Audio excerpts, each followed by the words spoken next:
बिस्मिल्लाहिर्रहमानिर्रहीम। अस्सलाम वालेकुम नाज़रीन, आप यूट्यूब और फेसबुक चैनल देख रहे हैं। मैं राना उज़ैर हूँ। नाज़रीन, इंतज़ार किया जा रहा था जब आईनी तरमीमी बिल कौमी असम्बली और सेनेट में पेश नहीं हो सका था तो शहबाज शरीफ साहब अमेरिका के दौरे पर चले गए, तो उनका इंतज़ार था कि वो दौरा मुकम्मल करके वापस आएंगे तो आईनी तरमीमी बिल के ऊपर काम किया जा सकेगा। तो अब शहबाज शरीफ जो हैं वो अमेरिका का दौरा मुकम्मल करके पाकिस्तान पहुंच चुके हैं और अदालती बहरान बढ़ता चला जा रहा है। चीफ जस्टिस और जस्टिस मंसूर जो हैं वो एक दूसरे के आमने सामने हैं और ये बदतरीन लड़ाई का दौर शुरू हुआ है। लेकिन इस सब के अंदर आज एक ऐसी बड़ी ब्रेकिंग न्यूज लेकर आपकी खिदमत में हाजिर हुआ हूं कि आप अंदाजा नहीं कर सकते कि इस वक्त जो बंद कमरों के अंदर खिचड़ी पक रही है वो बहुत खतरनाक है। सबसे पहली खबर पर आज हमने बात करनी है कि इमरान खान को फांसी दो।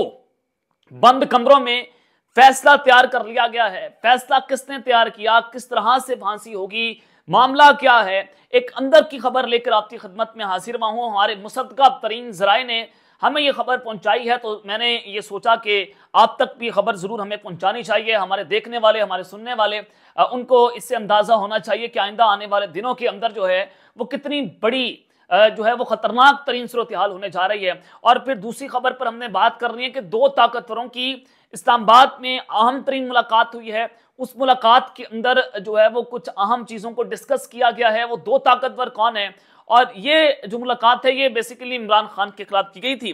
तो ये आज की दिन की मुलाकात हुई है। इस मुलाकात का मुकम्मल अहवाल आपके सामने रखना है। और फिर चीफ जस्टिस काजी फायद ईसा, उनके ट्रैप होने की खबर है कि वो ट्रैप हो चुके हैं। वो कैसे ट्रैप हुए हैं उस हवाले से भी अहम तरीन तफसीलात आपके सामने रखूंगा। लेकिन अगर आपने इस चैनल को सब्सक्राइब नहीं किया, चैनल को सब्सक्राइब कर लें, बेल आइकन को दबा दें। आने वाली तमाम तर अपडेट्स आपकी खिदमत में बर वक्त पेश होती रहें। नाज़रीन, सबसे पहले तो पाकिस्तान तहरीक इंसाफ जो है वो अपने एमएनएस को महफूज कर रही है, उनको महफूज मुकाम पर मुंतकिल कर दिया है। पिंडी के एहतजाज में भी पीटीआई ने कहा था कि हमारा कोई एमएनए जो है वो एहतजाज में नहीं जाएगा, एमपीएस चाहें और बाकी जो लीडरशिप है वो जाएगी, लेकिन पीटीआई के एमएनएस नहीं जाएंगे। जाहिर है 63A के ऊपर अहम तरीन इस्तेमाल हो रही है तो ये लोटा क्रेसी जो है उसको हलाल करार दे दिया जाएगा काजी की जानिब से। और आज आपने देखा भी कि जस्टिस मुनीब अख्तर को बेंच से निकाल दिया और जस्टिस नईम अख्तर अफगान जो है उनको काजी साहब ने अपने बेंच में शामिल कर लिया। अब ये 5 रुकनी लार्जर बेंच जो तश्कील दिया गया है ये फ्रेंडली यानी काजी फ्रेंडली बेंच है, ये प्रो काजी बेंच है। और फैसला यहां से क्या आएगा, काजी साहब जो है वो 5 अक्टूबर तक उन्होंने 2-3 समातों के अंदर जो है फैसला देना है और 63A के कानून को उड़ा दिया जाएगा। जो मैं आपको खबर दे रहा हूं या आप लिख कर रख लें, मेरी वीडियो सेव कर लें और आप मैं आज अपनी खबर पर स्टैंड कर रहा हूं। फैसला अभी तक नहीं आया लेकिन मैं आपको बता रहा हूं कि फैसला लिखा हुआ है, सिर्फ काजी ने पढ़कर सुनाना है। जो ये समातें हो रही हैं ये सिर्फ नाम की समातें। तो आज मैं आपको जो एक और अहम खबर देने जा रहा हूं कि बैरिस्टर गौहर और जमात इस्लामी जो है उनकी अहम तरीन मुलाकात हुई है जनाब उनके अमीर से। तो उसके बाद चेयरमैन बैरिस्टर अली गौहर साहब ने कहा कि जमात इस्लामी और पीटीआई अवाम के लिए एक ही मौक़िफ़ लेकर चलेंगे, कोई भी तरमीम रात के अंधेरे में नहीं होनी चाहिए। तो उन्होंने जो है वो जमात इस्लामी के वक्त के साथ मुख्तलिफ मामलात पर गुफ्तगू की कि हम इस तरमीम के खिलाफ हैं और जमात इस्लामी और पीटीआई ने गजा के लिए बहुत कोशिशें कर रही है। ये पूरी दुनिया का एक मुश्तरका मसला है, हम कोशिश करेंगे कि हमारी मुलाकातें जारी रहें। अमीर जमात इस्लामी हाफिज नईमुर रहमान ने कहा कि आज हमारे वक्त ने जो है बैरिस्टर गौहर से मुलाकात की और गजा में नस्ल कुशी जारी है, पूरी दुनिया फलस्तीन के साथ है। अब इसराइल मजीद आगे बढ़ रहा है। इसराइल अब बदमस्त हाथी की तरह यमन और लिबनान पर चढ़ाई कर रहा है। ऐसी सूरत हाल में खामोश रहना जुल्म है। तमाम तर इख्तलाफात से बाला होकर फलस्तीन के साथ खड़ा होना चाहिए। पीटीआई बड़ी जमात है, 7 अक्टूबर को हमारे साथ निकलेगी और पाकिस्तान के मुख्तलिफ हिस्सों में हम अपना एहतजाज रिकॉर्ड करवाएंगे। हुकूमत आला ज़रफ़ी दिखाए और 7 अक्टूबर के लिए ऐलान करे। और इस सब के अंदर जनाब जो है वो आप अंदाजा करें कि पीटीआई और जमात इस्लामी जो है वो भी एक पेज पर आ गई है। मौलाना फजल रहमान साहब को भी मनाने की कोशिश तो जारी है। तो ये एक बड़ी दिलचस्प किस्म की जनाब सूरत हाल बनी हुई है। लेकिन इमरान खान साहब को पैगामात पहुंचाए गए। गंडापुर ने आज तकरीबन घंटा डेढ़ मुलाकात की अडयाला जेल में। उनको मुलाकात क्यों करने दी गई, उनको एक पैगाम देकर भेजा गया कि आप खान को जाकर बताएं कि 4 अक्टूबर को आप जो डी चौक का एहतजाज है आप उसको मनसूख कर दें। खान मनसूख नहीं करेगा। मैं आपको लिख कर देने के लिए तैयार हूं कि इमरान खान मनसूख नहीं करेगा, लेकिन प्लान क्या तैयार किया हुआ है कि प्लान ये तैयार हुआ है कि पीटीआई को स्पेस नहीं देनी, लोगों को रोकना है, लोग बाहर ना आए, मोमेंटम क्रिएट नहीं होने देना, प्रेशर बिल्डअप करना है। और फिर मीडिया को भी ये बताया गया कि आपने पीटीआई का कोई इत्तेजाज, उस पर कोई खबर नहीं देनी, उस पर कोई हेडलाइन नहीं बनानी, उस पर कोई बुलेटिन नहीं करना, उस पर कोई टॉक शो नहीं करना। पूरा मीडिया मैनेज है। मीडिया सिर्फ ये बताएगा कि पीटीआई का फलां जलसा या फलां इत्तेजाज बुरी तरह से फ्लॉप हो गया, अवाम बाहर नहीं निकली, ताकि मायूसी फैलाई जाए और पीटीआई का मोमेंटम जो है वो क्रिएट ना किया जाए। जलसों के ऊपर पाबंदी लगानी। आज खान को कहा गया कि आप जो है वो 4 अक्टूबर का जो इत्तेजाज है उसको मुलतवी कर दें, लेकिन खान कह रहे हैं कि जनाब ये मुझे जो है वो ट्रैप करने की कोशिश कर रहे हैं कि ये मुझे ट्रैप कर लेंगे, जैसे 22 अगस्त के मौके पर किया।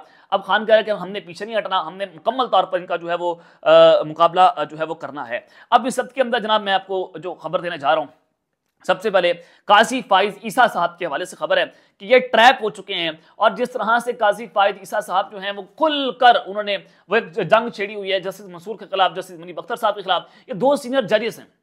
अब 2 सीनियर जजेस के खिलाफ चीफ जस्टिस काजी फाइज ईसा खुलकर अपनी लड़ाई लड़ रहे हैं। मुनीब अख्तर साहब को निकाल दिया। अब हमारे पास जराये ये भी बताते हैं कि अब फुल कोर्ट इजलास बुलाया जा सकता है। काजी को पहले खत लिखा जाएगा, अगर चीफ जस्टिस साहब जो हैं वो ये फुल कोर्ट इजलास नहीं बुलाते तो फिर बाकी जजेस अपने मुताबिक फैसला करेंगे और फुल कोर्ट हंगामी इजलास जो है बुलाया जाएगा। तो इस पर भी एक सोच पुजार जो है वो जारी है, जो हमारे जराये इस पर खबर दे रहे हैं। तो काजी फाइज ईसा साहब जो है वो जनाब आज किस तरह से ट्रैप हो चुके हैं। अब आईनी तरमीम बिल जो है वो जनाब पेश किया जाएगा। जब वो पेश किया जाएगा तो डेफिनेटली उसके जरिए क्या होगा कि सुप्रीम कोर्ट ऑफ पाकिस्तान के इख्तियारात वापस होंगे। उसमें भी एक चीफ जस्टिस बैठेगा, वो चीफ जस्टिस ऑफ पाकिस्तान नहीं होगा, लेकिन उसके मुताबिक आईनी तरमीम बिल के मुताबिक एक फेडरल कॉन्स्टिट्यूशन कोर्ट, वफाकी आईनी अदालत जो है वो बनाई जाएगी। उसका एक चीफ जस्टिस होगा जो दहशतगर्दी के और दीगर मुकदमात सुनेगा और जल्द अज जल्द फैसले करेगा। ये एक जो है वो वारदात है। इससे सिर्फ अदालती जो है वो इस्लाहात के हवाले से कि जस्टिस मंसूर अली शाह साहब अगर सुप्रीम कोर्ट के चीफ जस्टिस बनते भी हैं, उनके पास इख्तियारात ना हो और वो कुछ ना कर पाए, उनको बेइख्तियार करते हैं। अब मामला ये है कि चीफ जस्टिस काजी फाइज ईसा की एक्सटेंशन है, पीटीआई डटी हुई है, बाकी जजेस मान नहीं रहे कि हम काजी की एक्सटेंशन नहीं लेना चाहते। बाकी जजेस को लॉलीपॉप दिया गया कि आपकी भी 3-3 साल हम एक्सटेंशन बढ़ा देते हैं। बाकी तमाम जजेस ने एक्सटेंशन लेने से इनकार कर दिया कि जनाब मैं किसी भी तरह की एक्सटेंशन नहीं लूंगा। ये जनाब जो है वो सूरत हाल है। तो अब जो खबर मेरे पास मौजूद है, जो आज GHQ से बड़ा सरप्राइज मिला है काजी फाइज ईसा साहब को। काजी फाइज ईसा को भरपूर तरीके से बड़े घर ने इस्तेमाल किया, एस्टैब्लिशमेंट ने इस्तेमाल किया, अपने मुताबिक फैसले लिए, काजी साहब को गंदा कर दिया।